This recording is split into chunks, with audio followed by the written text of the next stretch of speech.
Regret is one of the most universal human emotions, yet one of the least understood. It doesn't show up loudly. It doesn't announce its arrival.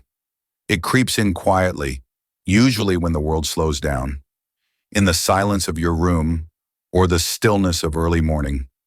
Your mind whispers the stories of what could have been. Maybe it reminds you of the message you never sent, the opportunity you didn't take, the habits you neglected, or the version of yourself you gradually drifted away from. Regret sits beside you like a shadow, present, heavy, familiar. But regret doesn't come from one big moment. Most of the time, it grows from the small, ordinary choices you repeat every day. The hours spent scrolling your phone, the goals delayed until tomorrow, the dreams postponed because life felt too busy, or too uncertain, or too overwhelming. Psychologists call this the habit gap, the distance between what you do every day and who you want to become. And regret lives inside that gap. To understand regret, you have to understand your brain. Your brain is constantly comparing two timelines, the life you are living and the life you believe you should be living.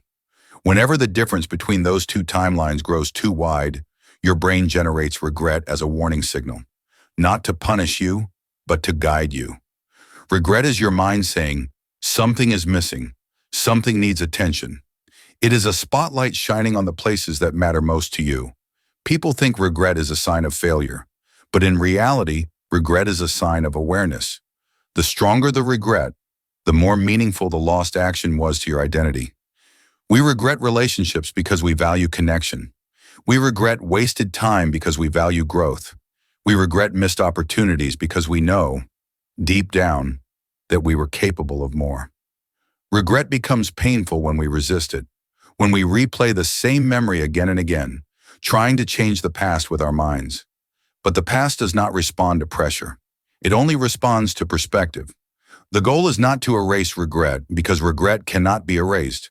It can only be transformed into insight, into direction, into a reminder that your story is still unfolding.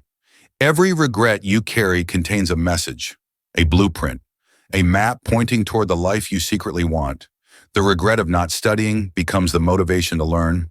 The regret of losing someone becomes the lesson to love deeper. The regret of wasted time becomes the urgency to live with intention.